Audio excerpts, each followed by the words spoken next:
Welcome to the Builder Straight Talk podcast with your host, Michael Creaso. Get the unfiltered truth from the trenches of construction, real estate, and funding. This episode is made possible by our sponsor, Sound Capital, funding built for builders.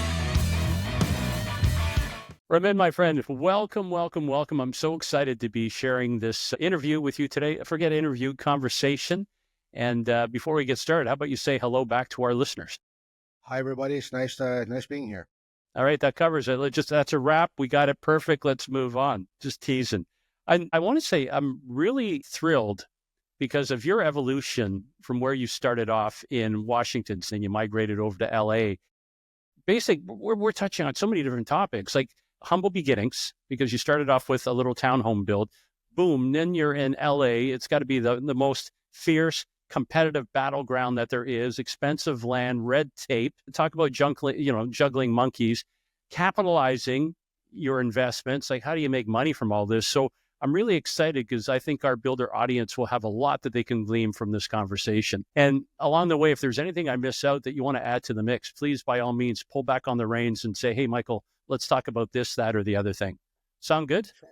Sounds good. Let's do it. Let's start off with the humble beginnings there. Once upon a time, we've got this young, I'm assuming still bearded gentleman who's in Washington, and you start Washington, D.C., and you start your first build, which is a humble townhouse.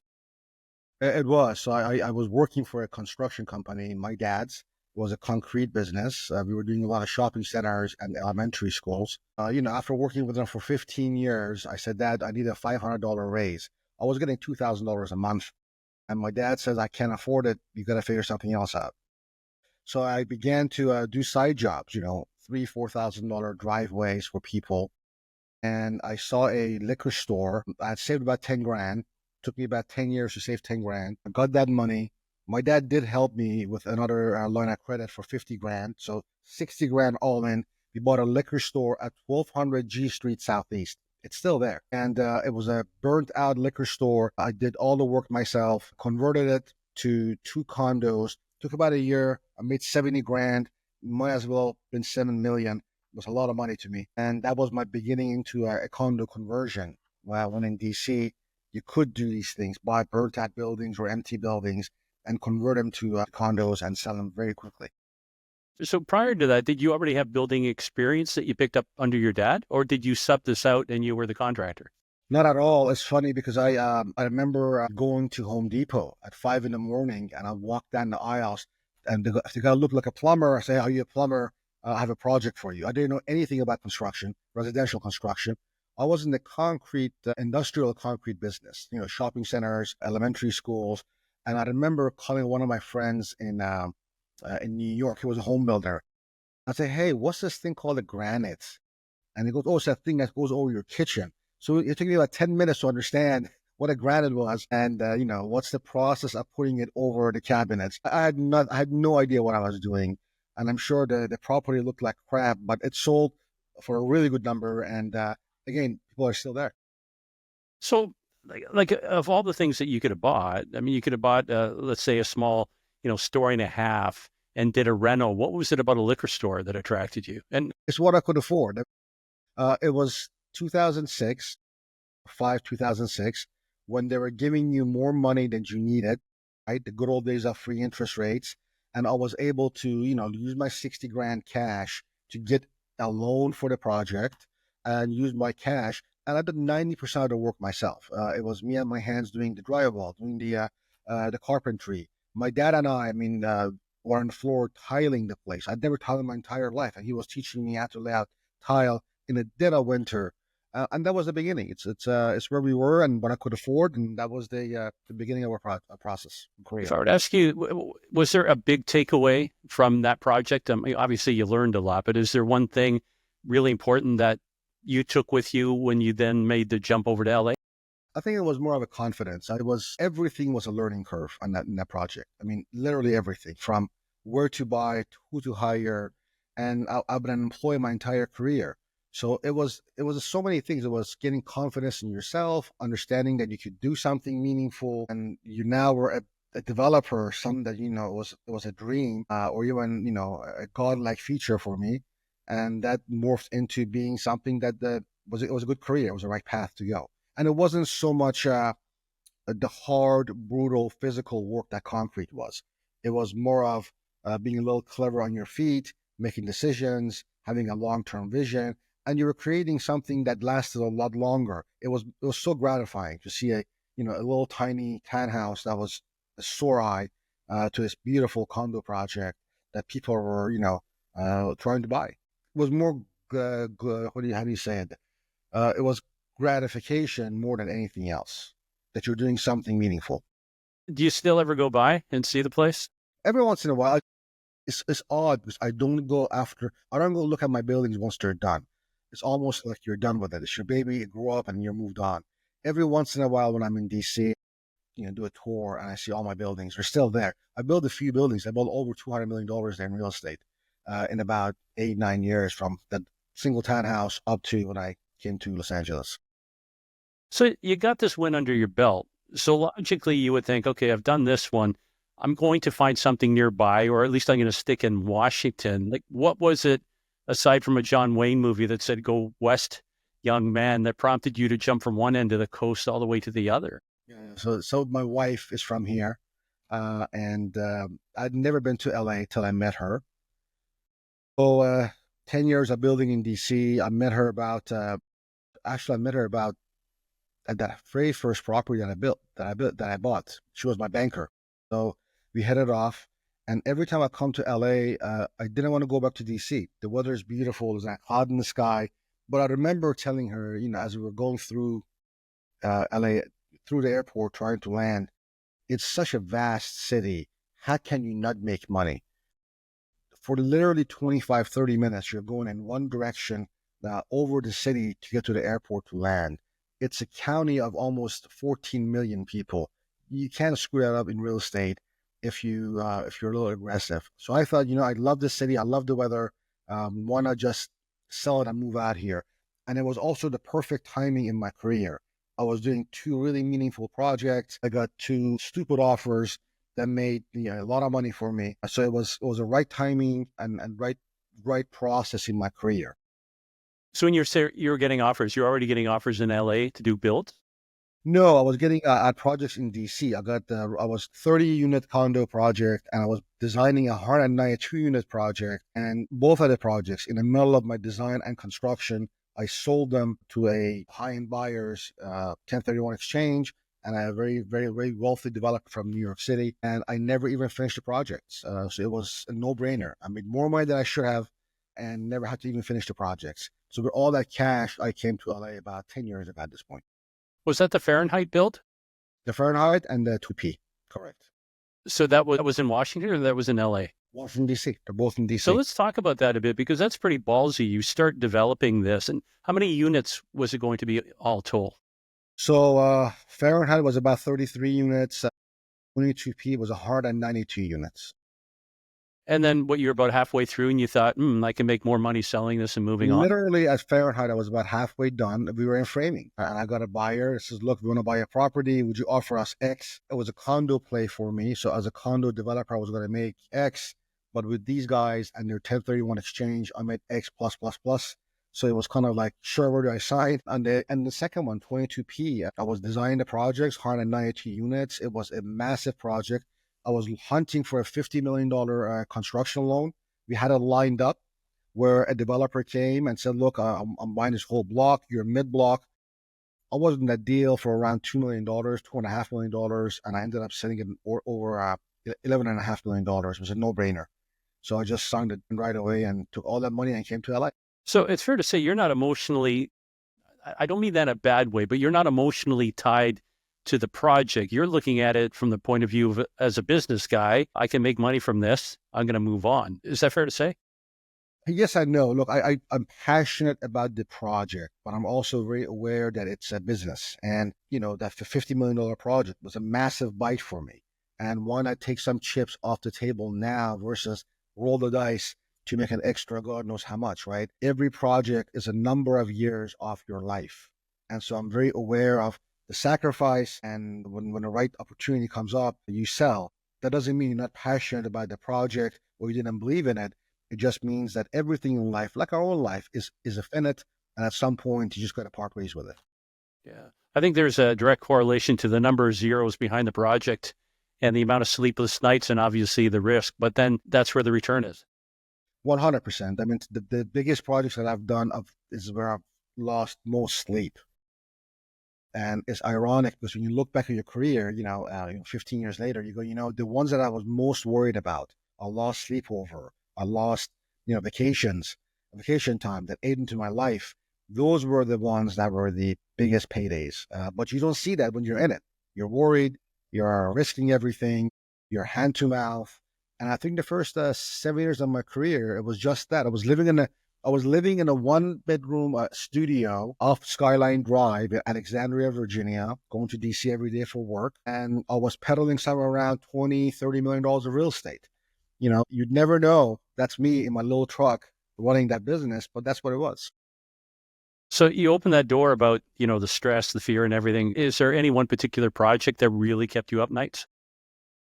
Yeah, I think both of those did. The Fahrenheit and the 22p. At Fahrenheit, so it was interesting because I was always my own owner GC. That particular project, the bank required me to hire a general contractor, one of their friends. And we found out later. And they were a really aggressive general contractor. Their entire goal was to come up with change orders. At some point, I generally thought, what if I just walked away from this project? What would happen? And it was really, really scary. But you keep going, right? When things get really tough, I believe in taking one step at a time. And eventually, we got an offer out of absolute nowhere. I wasn't even marketing the property that not only paid the general contractor, made me and my partners a lot of money. So both of those deals and 22p, I was writing $40,000 a month checks, living in a studio, building a $50 million project. And, you're hustling on this side, living off, your savings. You're pouring it on this land that no one wants to even fund. And you have no idea, can you even get a construction loan? And right as I'm getting the construction loan and it's going to be green light, I get this crazy offer to sell the land for at that time, and still today, 10 years later, was the highest comp per square foot in that area. Right now, in that same location, they're building about 600 units in my property and the one next to it that the developer bought. So it's hard to walk away, but at some point, you have to, and the heartaches were all worth it today. It's almost like your King Arthur moment. Are you worthy enough to pull the sword from the stone? And if you can make it through this one, your Fahrenheit project, it almost paved the way for you venturing out to LA to start a whole new life out there. Look, I mean, you can't give up on life. What are you going to go back to? Pouring concrete, right? Yeah, or flipping burgers at McDonald's. Yeah, so you have to keep going and roll the dice, and hopefully things will play out for you. I've been lucky, and this has worked out well for me. Okay, so let's go back. So we're in LA. You've landed. You're settling in, getting used to the climate, working on your tan. Your wife is it your wife now at the time? Yes. Okay. Is she Almost part of 20 your years. business now, or she's still the financial? So she does all of my internal interior design work. She's an interior architect, but she's also my number one fan and number one advisor. I don't make a decision without her input. So over 20 years. How much? 20 years? Almost 20 years, yeah. Good on you, man.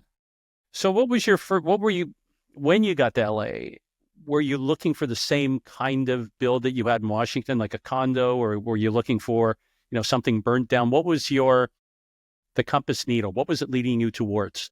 So I realized very quickly, LA is not a condo town, unlike DC. It's not urban, and sky is the limit, right? Washington, DC is mainly a government town, right? Government employees make X amount of money. There's a cap on there. So you can build, relatively speaking, $300,000, $400,000, $500,000 condos when I was in DC 10 years ago. And that was the top of the market. Where in LA, people are selling $50, $60 million homes. Right a block away, maybe 4 blocks away from a $2 million home. So I realized very quickly it's the center of the country, massive economy, and people will just pay for quality without caring about money so much. So the barriers for financing and money was kind of not as much a factor. as the quality of work and the location and the project. So I guess if you were to compare the two, you just kind of summed it up there. When I think of DC, I think of secondary homes and the fact that it's a political town, as you said, and a lot of condos because it's congressmen that are staying over for a week, 2 weeks at a time, and then they go to their principal residences. Is that fair to say? No, it's the lobbyists, it's the attorneys, it's the staff. Every 4 years, there's a fear of who's gonna sell, who's gonna stay, and when a new administration comes in, who are the buyers? It's a very uh, you know ever-changing demographics from Republicans to Democrats. The good news is, up until now, the government always got bigger.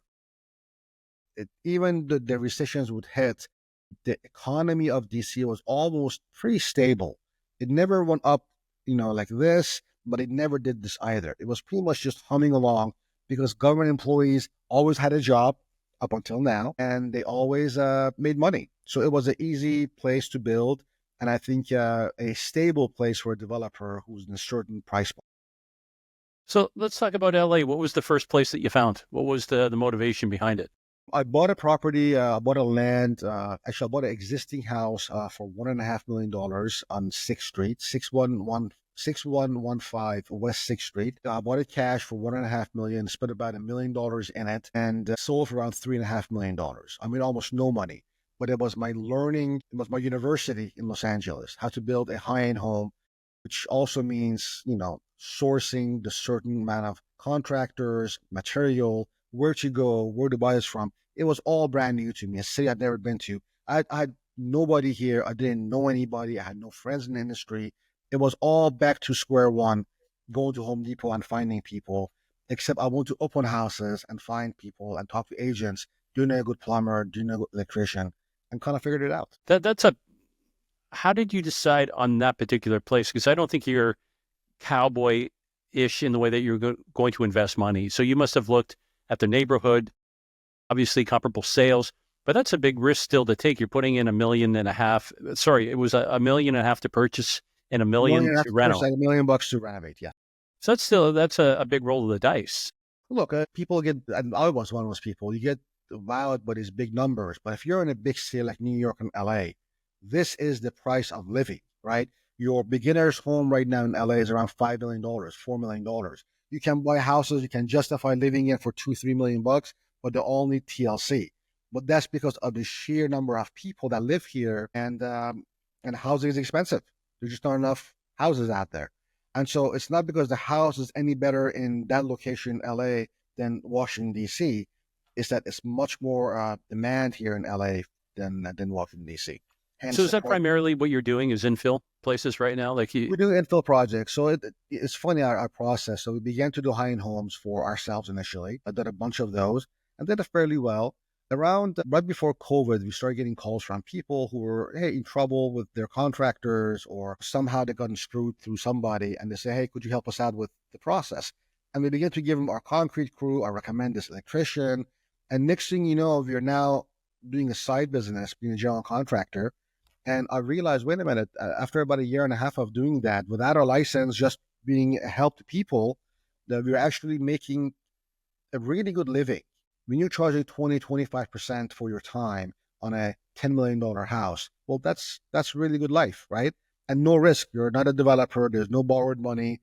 There's no market risk. You just show up, do a good work, and leave. And so we begin to do really well being a general contractor. And we literally switched our process and our industries, our construction business, to 90% build for other people and 10% for ourselves. I still own a 20-unit condo project that I'm breaking ground in about 1 year from now. That's mine. But the rest of our projects are all done for other people as a third-party general contractor. So how are they finding? So far it's been word of mouth. People have seen our work, even in Architectural Digest magazines or from friend of a friend. It's funny because as big a city as this is, you realize there are also a lot of crooks and a lot of, not that many good contractors. So the word gets around fast that, hey, this guy's going to show up, he's going to deliver. And we bring and continue to bring all of the processes of a developer into a general contracting business. So did you have to get licensed in LA to do that? So what's the current build that you're working on now? We just signed a $15 million renovation project, and the owner is a very high net worth person, bought the house for $36 million. He's going to spend around $15 million renovating it. I know it's crazy, right? My 33 unit building in DC, the Fahrenheit building, I sold it for, I want to say 14 million, right? But this is one house for 36 million. That's a complete shell inside. Puts it in perspective. But that was the thing, right? I mean, I wanted to be in a big city. I didn't want to be a big fish in a small pond. And that was DC for you, right? There was limits. You could only, your building was, it's not as sexy, but, you know, it makes you money. Where in LA, you can come and build a really beautiful building that just stands out. And you're doing it for some of the smartest people in the world, really. I mean, this guy, you know, that you're building for right now, So that must add like an entirely new level of stress, because back in Washington, I don't want to say cookie cutter, but you built something for the average person. Now, these people have what they think is taste, you know, whatever that means, defined by the number of zeros that they have and what magazine they were reading that day. How do they articulate that into what they want? And do you ever find yourself halfway into a build where they say, that's not the type of marble that we wanted, do they ever change midstream to the point where it causes you nightmares? Very good point. You know, you realize very quickly that most of the people that you're building these houses for, you know, the big houses, the 5, 10, $20 million homes, it's not their first home. And they've been down this road a number of times. They're not your average homeowner they're buying their first time home and have no idea what they want. They almost 99% of the time know exactly what they want, either through pictures or cities they've been to, or and have the ability to elaborate exactly what they're looking for. My job is to give them that as their gift. How do I create that vision for them that they're satisfied? Some of them are very picky, but you know, we thrive on that. You know, my stress these days aren't the stresses of financing and worrying about, you know, I'm going to sell this property and make money. I'm going to lose my house. My worries are, how do I deliver on that vision so that this guy is happy? It's more of a challenge than stress. And so it's a different place to be. I love where we are today. It's a good place to be. Is there a lot of hands-on then? So when you meet with your clients for the first time, and I'm talking about these high-end guys, obviously you're walking through the process, you set the expectations. How much hand-holding do you have to do with them? And is that actually you, or if you've got somebody underneath you that takes care of that? Yeah, so most of these people have some kind of a media, either a designer you're speaking with or you're dealing with an owner's rep. We insist on meeting with the owners as a company. I want to see the guy that's writing the checks. I want to hear his vision, and I want to be able to get a hold of him if need be. But most of the time, on a day-to-day basis, you're dealing with someone in between. They're busy. They're not sitting around, waiting for their house to be finished. They're traveling, they have a number of houses usually. And so my job is to just sort of finish what we agreed on as fast and as efficient as possible. Oftentimes, money is not the only conversation. Though, and by the way, I will say this, no matter how big a house you do, no matter how wealthy the owners are, they always, always, always ask about their invoices. It's absolutely a yes. But the questions are thoughtful questions and not so much, I don't want to pay you. Why is this so much? It's, what is this? What is that? No problem. Great. Here's your check. Yeah, I would think at that level, I don't want to say money is not an object, but they're not so much concerned about what they're paying. It's what they're paying for. So are they getting the quality of the build? And are they able to articulate their dream that you can now encapsulate and turn into a reality? Yeah, none of them have money problems. The question is, are they getting what they're paying for? That's the question. That's what they're concerned. Are you leveraging technology at all to keep in touch with them, to show them? Absolutely. So we use a number of softwares for our clients, and we give them access so they can see live what we are building, what are the invoices that are coming and going, what are the bid proposals. We work on primarily cost plus. So their owner to see all the proposals, who we've selected, where they are in the process, the scheduling. They see the scheduling live, like I see it on my computer. Who's next? So you don't get into conversations of, hey, when is the plumber coming in, right? Well, the plumber is waiting for the cabinet guy, and then he's going to come back, and it's all on the website for you to look at if you choose to. You become more or less like a conductor of a fine orchestra. You really are. Yeah. I think it's an art, but it's a fun art, right? So is that what you're primarily doing now? Have you kind of shifted from spec to custom or? We are. I mean, look, on what happened with Palisades is very unfortunate. So many friends that I know lost their house. We lost a property we had just built for a client who was moving in that Tuesday. The fire started, and the house was just literally finished the Friday before. And so we believe that given the massive need right now, there is a tremendous opportunity to deliver and take care of people with our ability to build these properties fast. And so we are really focusing on the general contracting business versus spec building today. Do you think you'll get a piece of that pie with the rebuild or? I think so. I think as a general contractor, oh, absolutely. I mean, we're already getting calls from a number of architects who want to get us in the process and sort of go through the process of designing, rebuilding, pricing. We're thinking about 6 months to a year, things are going to start to happen towards a building. And we really believe that there just are not enough good contractors in the city or in LA County to supply all of these houses.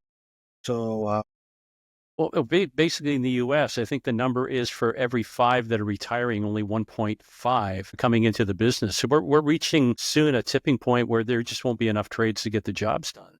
which is really unfortunate because it's a very lucrative business. It's a very gratifying business. And I think we need to do more to, advance the opportunities out there.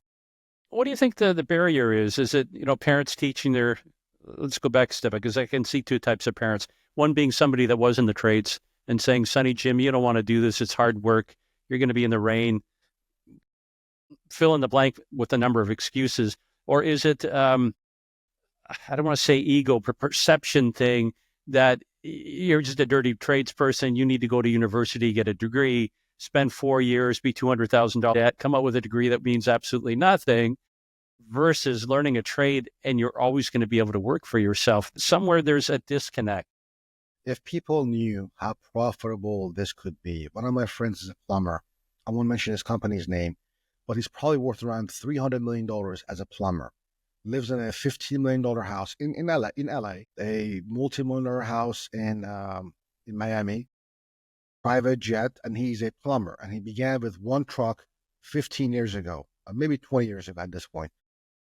People don't realize the immense opportunities. And I think if you realize what you can do, you don't look at it as a dirty business. And this guy, by the way, when I met him, he came with this, simple truck.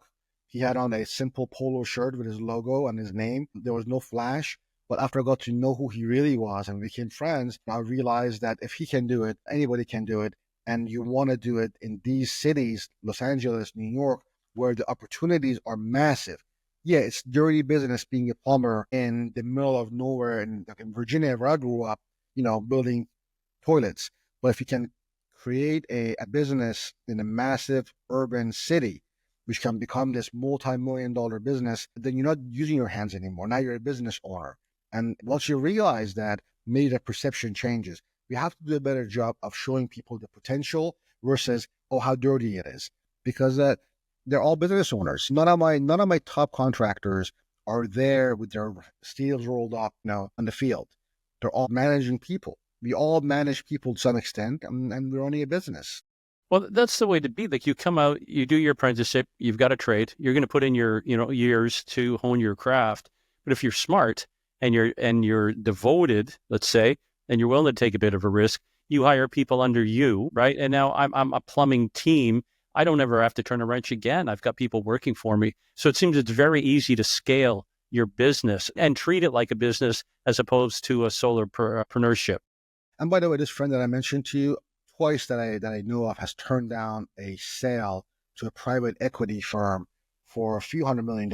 He's only 50 years old. He's young. The potential is there for creating something really meaningful in this industry. It's funny because I have friends that look at me from DC and they go, "Oh, you're not a contractor?" And they don't realize that it's better where I am at today than when I was building a $50 million project in DC. People often get confused by what they see versus the reality of finances behind the scenes. Do you miss doing the spec? Like, will you go back to that, or you're happy now just I doing? do. I love being a spec builder. And I think at some point I'm going to pick up properties. I'm going to do it again on the side. You always want to be a hybrid, right? It's fun. It's gratifying. Right now, though, again, I have a 20-unit building in West Hollywood. That's a $18 million project. So you don't want to overstep your abilities. You also want to have a peace of mind as you're building and enjoying life.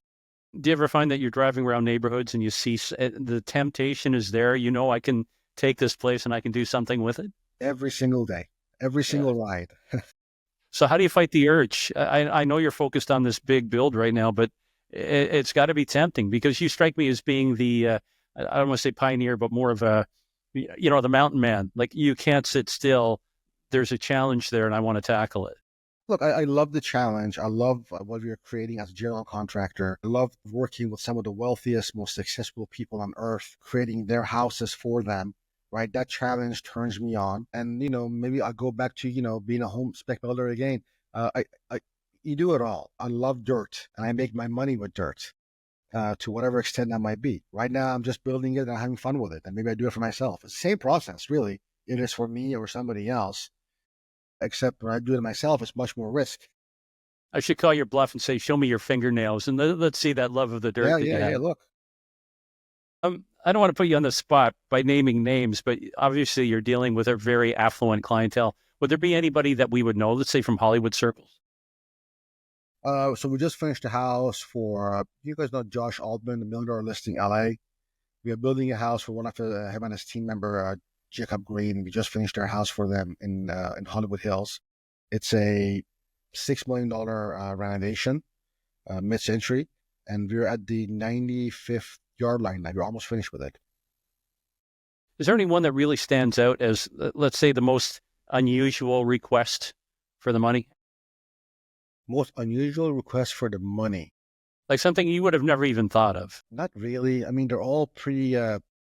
It's funny when you deal with really wealthy people, there's no flash, at least the ones that I've seen. They really want the simple life. They want the best pool. They want the best tennis court or basketball court.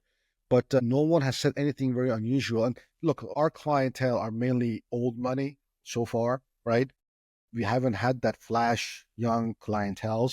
But, we hear about people that want to have a disco nightclub in their house with a pool and a bubble. One person one of our friends building what's called a bubble bath waterless pool. Basically a bunch of balloons in a pool, and he wants to jump in there and play, and there's, I guess strip poles and lighting and TVs all around the walls, and it's a $4 million pool that this guy's building. This, multi-billionaire, but we haven't had those clients yet. Yet. Okay, yet. I know when I think LA, I think Elton John. I think as elaborate and audacious as you can possibly imagine times 10 is what you would be dealing with out there. It's where your creativity and imagination will take you if money is not an object. Why would you build if money wasn't an issue? Yeah, I'm a humble guy. I can't say I've ever been rich, but I've been doing well. And what I've discovered is the money doesn't really change you per se. I think it amplifies who you already are. So if you're an asshole with money, you're just a bigger asshole. And if you're a really nice guy with money, you just have more opportunity to put smile on people's faces with that money. That's kind of what I've discovered along the way. We've been very lucky. We haven't come across many assholes. And by the way, one of our success is we really pick and choose our clients. And we've told no to clients just because I don't get a good feel when I meet with them. Money has not been the only driving force for us. But most people at a certain level that are successful are also nice. You don't come across, we haven't at least come across nasty people. I don't believe personally you can become a wealthy person being a nasty person to everyone that comes across. Well, you would probably choose not to work with them in the first place, I would guess. Exactly, 100%, yeah. Yeah, because you're at that point now where you can pick and choose. When you're building a custom home, not a cookie cutter home, but a custom home here there's a certain set of expectations, right? They want that perfection. It becomes, I think, a very intimate relationship between the two of you, and you have to be able to communicate and be honest with one another. 100%. And and if there's any of that animosity, that it's destined to fail right from the beginning, I would think. Nobody loves their contractor. I always say it to people, right? Imagine dating someone for, a long time. After 2 years, it's going to end at some point. you get tired of each other. You want to move into your house, the guy needs to move out, the contractor. But what every project, the make or break it for every project, I always tell us, all of my staff, is the owner. An owner who's hands-on, an owner who's there to meet on a regular basis, who can articulate what they want, who's going to hold you to your promises as a general contractor, your timelines, your execution. Those are the projects that will go well. If an owner is just hands off, so I'm just going to write you the check, I'll see you next month, it's a disaster. And I don't care who's building it for him, because it's a process where an owner's input is vital to the project. If he or she is not available as a GC, I can only do so much. Then I'm going to have to stop and do some work here, do some work there. It's going to slow things down, and that begins to create issues. So as part of the process, we insist to meet the owner or the owner's rep every single week for half an hour at the job site. If you don't want to do it, we don't want to work with you. God bless you. You're eliminating. So if there's, let's say, miscommunication, I meant to have the bathroom there, right? And you're saying, oh yeah, we can do that. But suddenly by moving a wall, maybe you have to move a plumbing duct, or now, a load-bearing wall has to be moved. Now you've got a beam in the middle of the place. Now you got to redesign it from scratch. So every small little change can manifest into a chain reaction of expenses and delays. And people are so particular about what they want that if you move a beam, for instance, 2 feet to the right and it blocks a certain vantage from this side, they might say, no, I don't want this wall here. Don't build it, right? But the plans show you're going to build it. It's my obligation to let you know, hey, this is what you wanted from the beginning. You want to see that area. If I put this wall here that's on the plans, you can't see it anymore. Up to you. What should we do? Let's have a conversation about it, right? I cannot tell you how many times this has helped us as a contractor and how many times I've seen it become an issue for other people where they just says, I'm just a general contractor, I'm going to build what you give me. And it becomes a combative conversation 6 months, 8 months in. And we get called in all the time because they fired their GC. But we realize the number one reason people don't like their GC is there's nobody verifying the work. There's nobody communicating with each other. And everyone sort of expects, I'm paying this money, do the work. And the GC says, well, no, you're paying me to bid this. I'm not doing one step more unless it's a change order. And that becomes an issue. Conflict. Do you find at that point, do you leverage the technology and the ability to show them what it's going to look like? We can take this wall, we can change this. Yeah, Are you using any like that? We do that. We hold I guess their designers do that. We have an in-house design team that can show them, right? But it's all about communication. That's the most important thing that we want to get out of this conversation, is make sure that you are communicating with a general contractor and not just come back. And I saw an Instagram from a very wealthy person in Beverly Hills, and she was crying about how she was taken advantage of by a general contractor. I trusted him. I'll come back 6 months later and the house is an absolute shambles and I lost $2 million.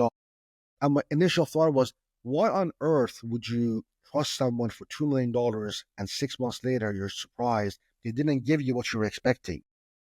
This is your house. It's your biggest investment in your probably lifetime.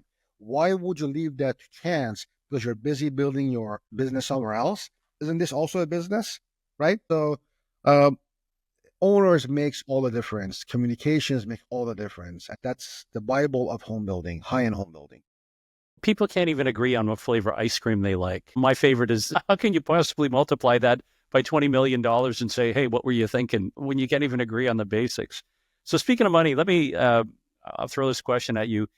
Since we've been talking about money not being an obstacle, if this was you, Ramin, and money wasn't an obstacle and you were building for yourself, and you could do it anywhere, like build any type of house anywhere in the world, where would that be and what kind of house and what would make it really, truly unique? Like what would have your signature would be on it? Look, I live in Beverly Hills and I love Beverly Hills. And I tell you why. It's the central point to the entire LA. I can be in the beach in 20 minutes. I can be downtown in 20 minutes. I can be in the valley in 20 minutes.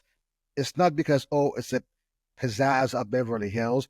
It's just the easiest place to live and go everywhere else. So I would build in LA. I would build probably north of Sunset.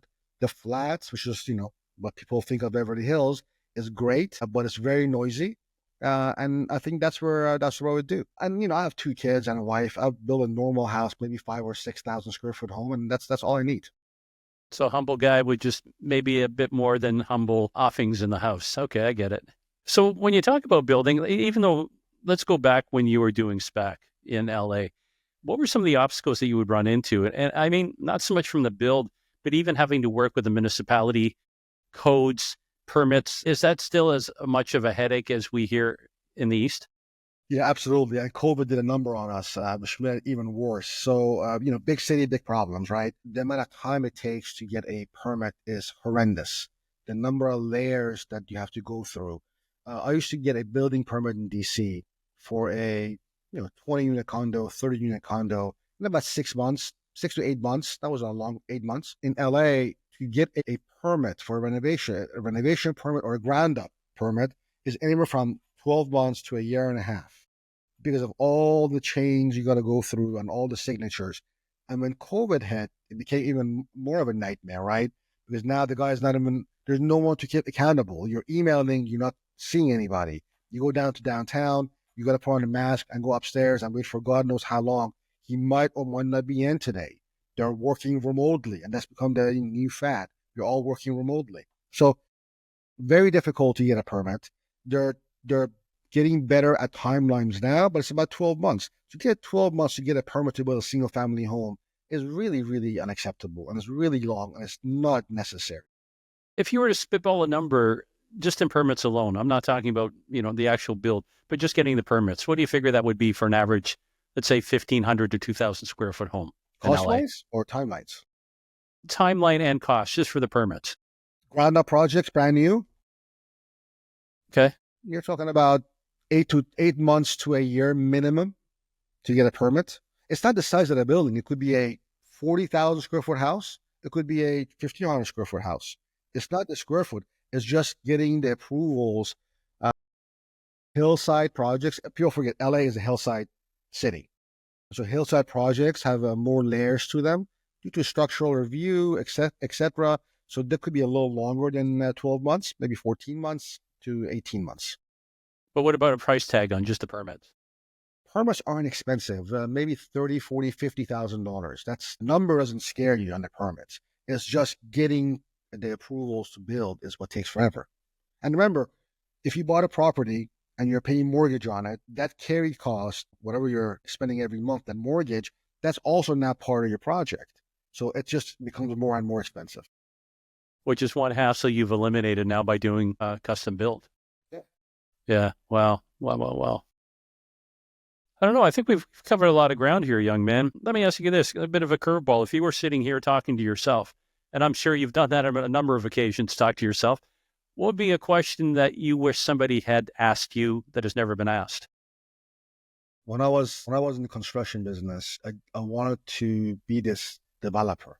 I didn't know what developer was. So I asked this girlfriend of mine who had a brother who was a developer, what's a developer? What do they do? And she had no idea. She was, well, I'll have him call you. He never called. My advice, my question would be, what does a developer really do? In LA, especially LA, developers, landlords have a very bad reputation, as though we are the scum of earth and we've been, vilified, so to speak. And my question would be, what does a developer really do? We create housing for people to the best of our abilities, and oftentimes our hands are tied with what we've been given by the bureaucrats, by the government. And so, how do you become a developer? And that would be my number one question from a young kid. It's kind of interesting that you're asking yourself, what is it that a developer does? You didn't ask yourself what a contractor does. You defaulted back to developer, which kind of tells me that's your initial passion, as you said earlier, getting your hands dirty, scouting out the land, like taking it right from an idea to the final concept. And you're the skipper. Everything is built on you. Very gratifying. Yeah.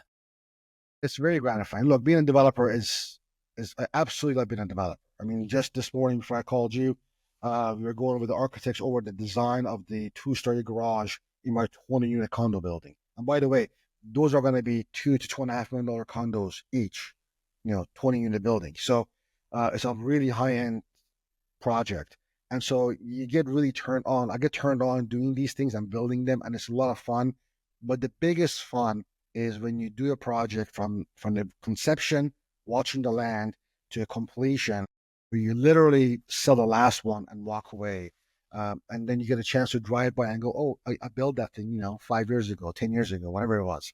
That to me is a life well lived. You created something meaningful. Is there any, so looking back now, you've been doing this for how many years? 18, 19 years. Okay. Is there if I were to say this is your swan song, any one particular project, be it in the custom that you're doing or in the spec, is there any one particular one that really stands out as you look back as your favorite, let's say? Yeah, Mint Condos. It was a 30-unit building. We converted it back to 21 units. It was in Washington, D.C. on New Hampshire Avenue, close to the Home Depot. It was extremely difficult. It was my biggest building at that time. It was a massive building for me then. I was completely out of my element. And I remember one morning at around 5:36 a.m. by myself. I walked in the building and imagine 6 stories up. There's no windows.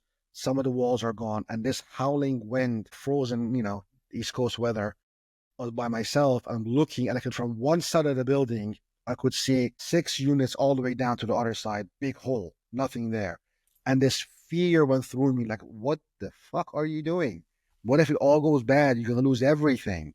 And so that property became one of my most profitable properties when I sold it. And I think I was selling them back then for $300,000-$400,000. There are $1 million condos there now, just by appreciation over the last 10, 15 years.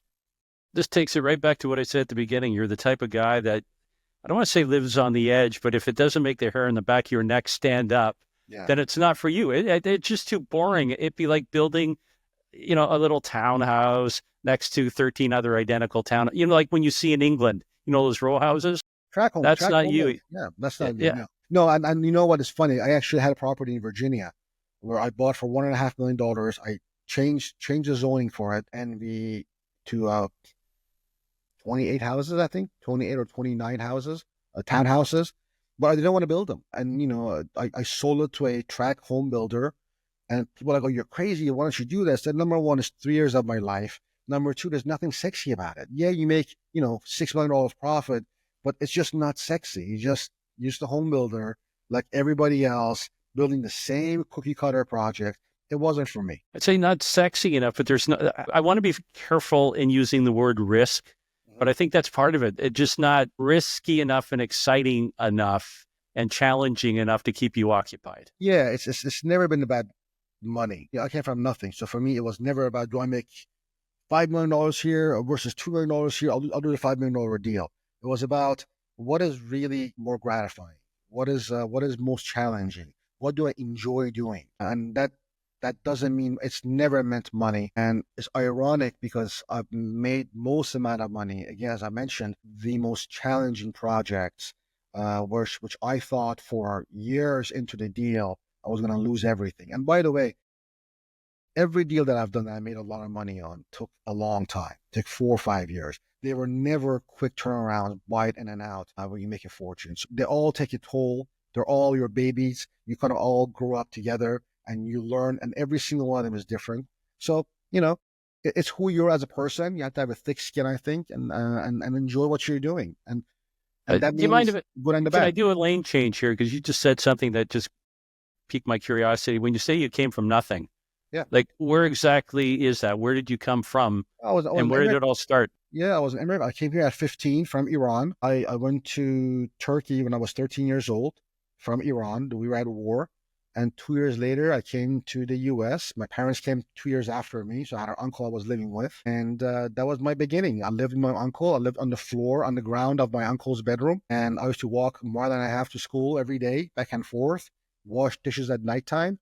And that was my life. And that's where we began. Did you have the dream back then that you were going to achieve something? Like, was there a calling? You knew that there was something waiting for you? No, but it's funny because I remember I used to skip high school and drive around and look at high-end homes. And I didn't want to be a builder. I didn't know what a developer was. It was all, a dream. Where other people would go and, smoke and party or whatever, I would drive around and just look at houses. And I was, I think, a freshman or sophomore in high school. I pulled up to this multi-million-dollar house in around DC, Potomac, Maryland. I was driving around And the guy was standing in the front, and I said, "Hey, how do I get one of these houses?" And they're broken English. And he goes, "Work your ass off." I was an old man in his 80s. Work your ass off. And that stick to me, 40 years later, work your ass off. And so I took that as my Bible, not so much real estate. That came about later on in life. What would your advice be now? So when I see a whole generation of kids that seem disenfranchised, I don't want to say they don't have, it's almost like they have no hope, right? What would you try to say to them to instill maybe some ray of hope to get off their ass and do something? Any words of inspiration of somebody that, as you said, started from nothing and here you are building homes in LA? Well, I think that I hope that that's an inspiration. If someone like me with a broken family and no language and no money can come to this country and just through sheer hard work make something of themselves, then if I can do it, anybody else can do it. And I hope that's an encouragement. I think it truly is a country where you can do whatever you want. Maybe you don't get to become an Elon Musk, but you can become a very successful person in your endeavor if you choose to follow your passion. I don't know how to teach passion. You just have it, and the hustle and wanting more. And again, it was never about money for me. It was just I wanted to get in this business and figure it out. I know it's kind of odd as a Canadian looking south, but I have always seen the US, and I still see it, is that shining city on the hill where it is unlimited opportunity. Hold on a sec. Sorry, my friend, I had that turned off. Let me pick up from there. It's kind of odd as a Canadian that I look at the US and I still see it as that place of opportunity where if you roll up your sleeves and you're willing to work, anything is still possible. And you're a perfect example of that. As you said, you came here with nothing. Now you're rubbing elbows with the cream of society and having a ball doing it. And by the way, there's so many people like me. There are, hundreds of thousands of people in this town alone that are like me. So there's nothing special about me. If I can do it, anybody else can do it.